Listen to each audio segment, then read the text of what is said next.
PDP BJP alliance में आपको क्या लगता है, ये was it a historic mistake by the it was a historic engagement. बेजाब्ता अल्फाज इस्तेमाल करना, नाजेब अल्फाज इस्तेमाल करना, मैं समझती हूँ ये महबूबा मुफ्ती के लिए नहीं बल्कि तमाम औरतों के लिए ये एक बेइज्जती की बात है।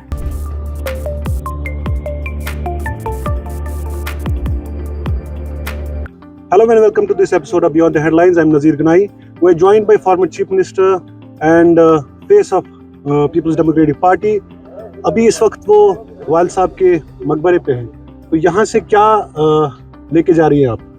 नहीं, यहाँ मैं आती हूँ जब मुझे अपना अकेला लगता है और सोचती हूँ कि काश डैडी होते मेरे साथ इस वक्त, तो आती हूँ उनके साथ थोड़ी देर बैठ के, सुकून मिलता है मुझे यहाँ। आपने हमेशा ये कहा कि उनकी कमी आपको खलती है, और खास तौर से इलेक्शन के दौरान और इलेक्शन के माहौल में सबसे ज्यादा जो रहबरी आपको होती थी वो मुफ्ती साहब की होती थी। तो इस वक्त आप किन लोगों को करीब देखते हैं?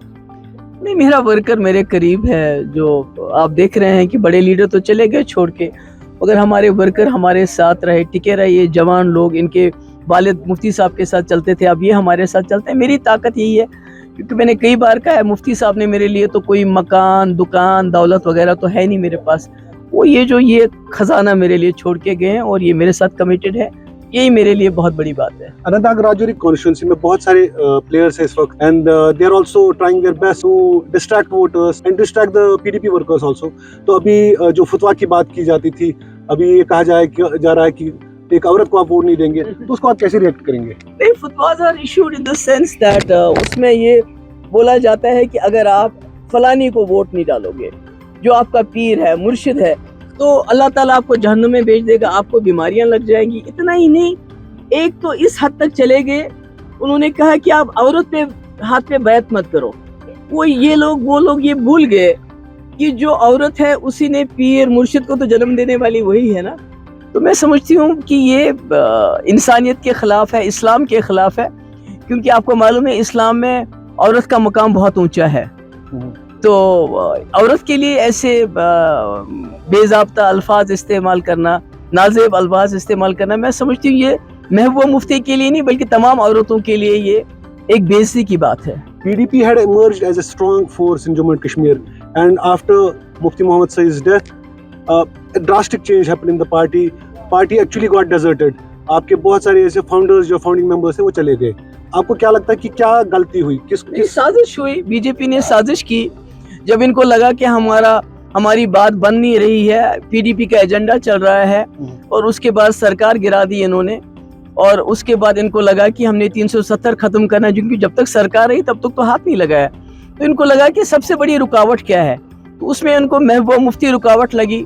इन्होंने सोचा कि इसकी पार्टी को जितना हो सके कमजोर किया जाए, ताकि आने वाले वक्त में हमारे यहाँ कोई रेजिस्टेंस न रहे।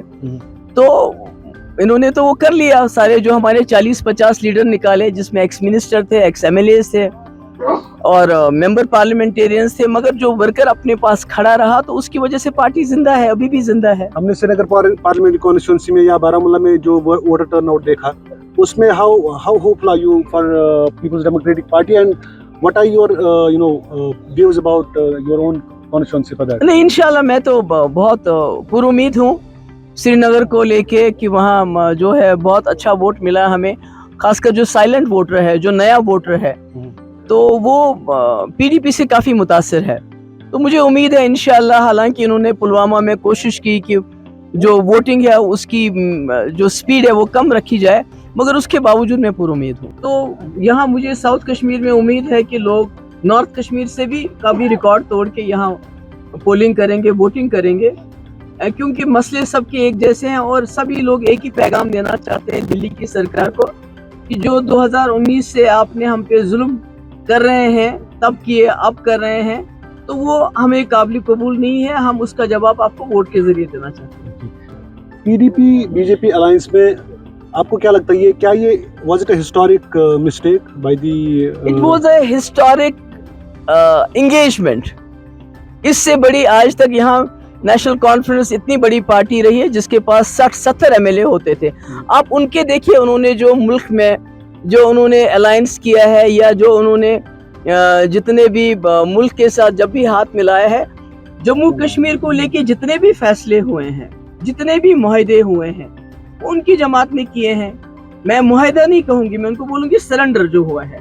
और आज जम्मू कश्मीर जिन हालात में है, जिस मुसीबत में है, जिस तकलीफ में है, वो उन्हीं का सारा किया धरा है। उन्होंने पहले हिंदुस्तान के साथ इलाहा किया, इक्तिदार मिला, कुर्सी मिली तो इलाहा बहुत अच्छा था, कुर्सी चली गई तो बोला अब रायशुमारी करनी है। उसके बाद 1975 में उन्होंने इंदिरा जी के साथ अकॉर्ड किया, वो भी कुर्सी की खातिर किया। जिन लोगों ने 22 साल जेल की सजा काटी, उनको क्या दिया उन्होंने? कुछ भी नहीं दिया। उसके बाद कांग्रेस के साथ अकॉर्ड करके मकबूल भट्ट को फांसी दी, वो उसका मुआहदा का वो नतीजा निकला। उसके बाद दूसरा अकॉर्ड किया, फारूक साहब और कांग्रेस में हो गया। उसमें क्या मिला? उसमें यही मिला कि 87 में सिर्फ इसी कुर्सी की खातिर रिगिंग की कि आज हमारे कब्रिस्तान जो है शहीदों से भरे हुए हैं। मुल्क के नौजवान, मुल्क के जवान भी शहीद हुए, हमारे अपने जवान शहीद हुए, हमारे बच्चे यतीम हो गए, हमारी लड़कियां बेवा हो गई। ये तो सब कुर्सी का खेल है इनके लिए। उसमें देखिए सरेंडर कितना किया उन्होंने। हमने तो सरेंडर कुछ नहीं किया, बल्कि बीजेपी से सरेंडर करवाया, 370 पे, एस्पा पे, पाकिस्तान के डायलॉग पे। तो मेरे ख्याल में it was a historical event. मगर बदकिस्मती से मुफ्ती साहब नहीं रहे और यहाँ के लोगों को हम समझा नहीं पाए। अदरवाइज जस्ट इमेजिन, इतना बड़ा डेलीगेशन आता है, ऑल इंडिया डेलीगेशन आता है, जिसमें गवर्नमेंट के मिनिस्टर्स हैं, अरुण जेटली जैसा मिनिस्टर है, बाकी लोग हैं, मिक्स्ड हैं, तमाम पार्टीज। उसके बाद हुर्रियत वाले दरवाजा नहीं खोलते हैं, तो ये ब्लंडर कैसे हो सकता है? अगर उन्होंने दरवाजे खोले होते तो मेरे ख्याल में आज कुछ हालात और होते। Do you see there's a silence in Jammu and Kashmir post 2019? Do you consider it as a silence? It's a silence of a graveyard, कि जहां आप अगर बात करना भी चाहे नहीं कर सकते हैं, क्योंकि आपको वही बात करनी जो दिल्ली वाले सुनना चाहते हैं। अगर आप कुछ और बात करते हैं तो आपको जेल में पकड़ के ले जाते हैं। कोई भी आपकी शिकायत करके आपको जेल में डलवा सकता है। कोई जर्नलिस्ट बात करता है, उसको यूएपीए लगा देते हैं। तो ये तो चलता है। Thank you so much.